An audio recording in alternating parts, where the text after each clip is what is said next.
guys, I'm really embarrassed because I just recorded a whole 20-minute video without pressing record. Not only did I not press record, I was not even on the camera app of my phone. I love that. Hey guys, welcome to my channel. I am trying out this new setup as of right now, as you can see. So I got my computer here and I'm just kind of chilling in our office / game room, and I'm super excited about this. So we'll see how it goes. If the lighting is really bad, I am so sorry. You never know what it's gonna do in Alaska because the sun is kind of right here, but it might get hidden by the clouds. It might come out, who knows? If you're new here, I make videos about my life in Alaska, about my life as a non-binary person, and about my life as a college student, and I want you to join me. So today, we're gonna have a nice sit-down video. I'm gonna bust some myths that I hear going around a lot that aren't true, and we're just gonna have a good time. So let's jump right into it. So the first myth I want to talk about is actually something that's probably pretty unique to Alaska. So up here we have a lot of little coffee shops, just standalone coffee shops, and a lot of people tend to refer to the workers there as coffee girls.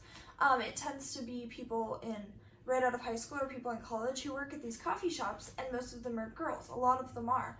And it's very frustrating as somebody who's not a girl myself and who's also not a boy to be referred to as a coffee girl every day. I have customers pull up, they go, "Hey ladies," or "Have a good day ladies, bye ladies, see you ladies later."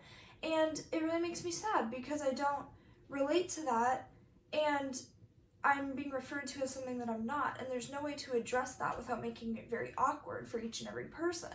Another thing I want to talk about is how Christians are always homophobic and transphobic. This is not the case at all. I've met so many wonderful people who are very religious. They're Christians through and through. They believe every word of the Bible and they follow God, but they're not transphobic and they're not homophobic. I'm a Christian myself. My husband and I are Christians. We go to church. We believe in the Bible. We believe in God. We're both baptized. We are not homophobic. We are not transphobic. And it kind of puts a bad taste in people's mouth when you say that you're a Christian, or you say, "Oh, at church," or "Oh, my friend from church did this." They kind of get an image in their mind that this is how Christians are and this is how Christians behave. And it's very sad, but it's not the case. Another myth that I want to address is very near and dear to my heart because I have a wonderful cat, and that is that all cats are antisocial and they're jerks. So our cat, her name is Agnes. She's named after the character in Despicable Me who goes, "It's so fluffy!" And she is just the most sweetest kitty I've ever met in my entire life. She cuddles with us, she curls up on my chest, she begs for treats. We have to have her sit before we give her a treat. She knows commands, she knows her name. She's really such a sweetheart. The next myth I want to bust is mainly for some younger people out there. I see a lot of people say stuff like, "Oh, I have to shave my legs. I just bought a new dress," or "Oh, I gotta shave my legs. Summer's coming up." And I'm here to tell you that you do not ever have to shave anything on your body unless you want to. People go, "Oh, it's unnatural. It's so gross." Like, what is gross about it? Please tell me. Nothing's gross about it. It all happens to all of us. We all have hair on our bodies. It's fine. If you want to shave to be more comfortable, then go for it. It's up to you. But personally, I don't shave anything from the neck down, and I'm totally fine. Like, look at me. Come on. I'm fine, right? Come on. I'm fine.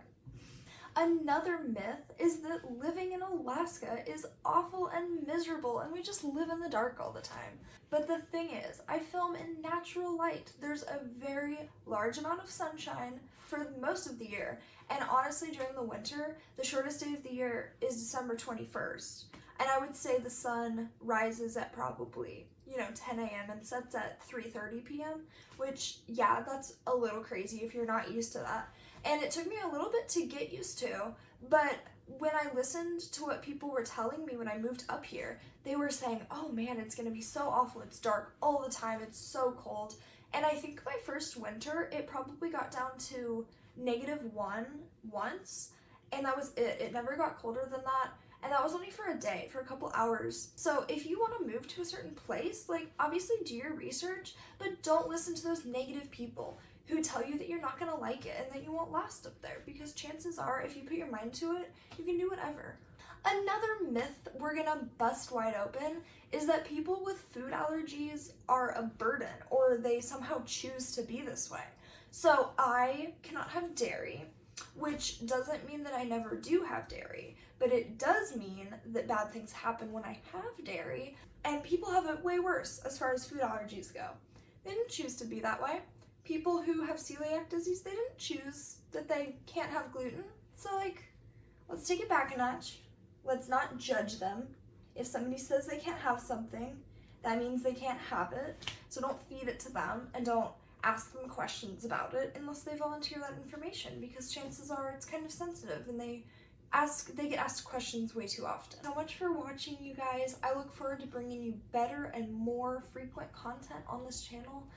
Please subscribe and go ahead and hit that notification bell if you want to see more of what I do up here in Alaska.